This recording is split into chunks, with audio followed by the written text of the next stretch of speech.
and welcome to Mistress M. We're going to start with a viewer's question, and they've written, my girlfriend of 3 years broke up with me about a month ago. Anyways, we're trying to be mature about everything and we've been hanging out and we're still good friends. Okay, after a 3-year relationship you can't just go to hanging out and just being friends. I know it's a really lovely idea, but it just doesn't work. You have to actually have a proper break, and that means not seeing each other, not hanging out. It's awkward if you're still at school together or at uni together, but you really, when you're changing the relationship from being in a relationship to single, you really need to make that break. Otherwise you're just going to end up in old habits. Oh, and guess what? You did. You hung out and you ended up having sex. Who knew that would happen? You know each other, you're comfortable with each other, of course it's going to happen. We've all done it, we've all had sex with the ex. It's just really easy, which is why you just... Don't do it, it's bad. And guess what happened with you guys? Apparently, halfway through she starts crying her eyes out, running away. We could have all told you that was going to happen. Girls are like that. They're weird. They cry over stuff. You know, they get emotional about things like sex and breakups and relationships and being confused about whether it's a relationship or you're getting back together or you're just having sex or what the hell's going on. So,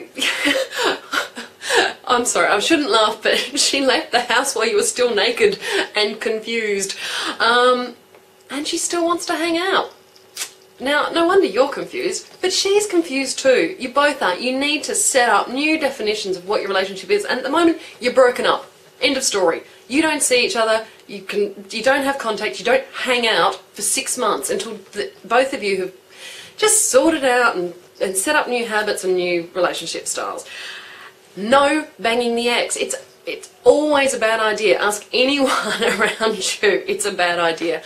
Digging up old holes. We all go there and we all go, that was wrong.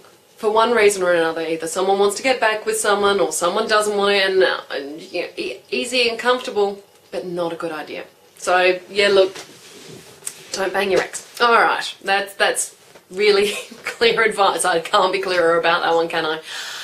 Okay, the next question is, I know communication is very important in relationships. I'm going through a rough patch with the family at the moment, and as much as I ask my boyfriend of 2 years for help or even just some moral support, he ends up flaking out, and usually this is because of his gaming.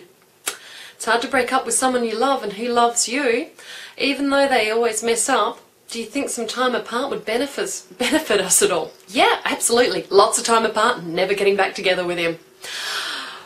Fuck him!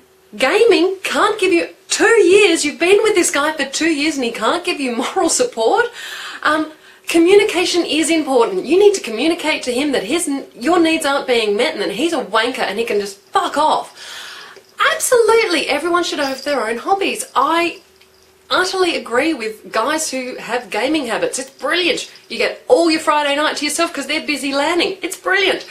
You can go out with the girls and have a great time. But when you've got needs and they're not being met, that is not a relationship. Relationships require 2 people to be involved with each other. Not one person just putting up with the other person's shit. Okay, so yeah. We all like to have our own lives and our own hobbies, but not to the detriment of your relationship. So lose him, leave him to, because it doesn't matter what guy and what the hobby is and what he's doing. If he cannot be there for you because he's too busy golfing, gaming, fishing, gambling, whoring, whatever, the end result is the same thing. He's not supporting you, so not good enough. And that's just my thoughts on that one. Anyway, so, I don't know, call me crazy. I think relationships are about, you know, mutual trust, respect, communication and love. Weird like that. Okay, the next question, I've actually got 2 questions about the same thing. One is about foreplay and cunnilingus and fingering, and can it be performed for at least 30 minutes? Can it actually be performed for longer than that? 2, 3, 4 hours at a time. Maybe a little break here or there, they say. And then the next person is also asking, is it okay to be down there for a long time, give them multiple orgasms? Yes, yes, yes. Again, I've gone out there and I've researched for you, and so far the results are inconclusive. I need to do more research because so far no damage has been done by going for hours and hours and hours. Multiple orgasms are good. So far, no detrimental effects. A little bit of blurring of the vision, but you know, that comes back. Yeah, basically, guys, girls, if somebody wants to give you cunnilingus for hours on end, as long as you keep hydrated, you go for it.